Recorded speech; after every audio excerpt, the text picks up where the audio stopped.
A special debate has taken place in Brussels to pay tribute to the birth centenary of Nelson Mandela and Albertina Sisulu. The SABC's European correspondent Jack Parrock reports.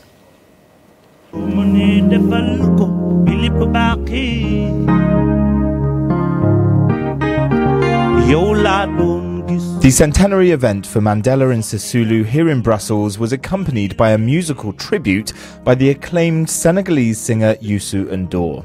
It's all taking place at the 12th edition of the European Development Days conference, where the theme is putting women and girls at the forefront of sustainable development. And to mark the 100 years of Albertina Sisulu and Nelson Mandela's births, a tribute to their campaigning on that front. To celebrate these stalwarts' lives, we need to stay true to their ideals, including their unwavering commitment to justice, equality, non-racialism, may I also say non-sexism. The event here in Brussels brings together hundreds of predominantly EU-funded initiatives from around the world working in the development sector, with around 8,000 people attending.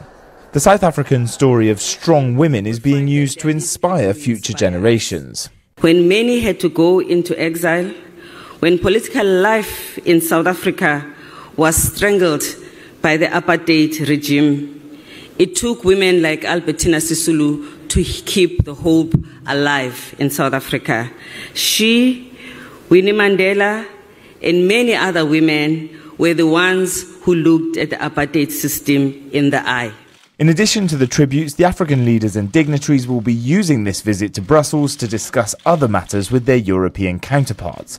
Significantly, the EU's delay in getting a mandate to renegotiate a new deal with the African, Caribbean and Pacific countries, with the current Cotonou Agreement, which is the foundation for most EU-Africa cooperation, expiring in 2020. And the South African attendees also used the opportunity to publicly push for support for South Africa's bid to become one of the 10 non-permanent UN Security Council members for the period between 2019 to 2020. The vote for that takes place in New York at the end of this week. Jack Parrock, SABC News, Brussels.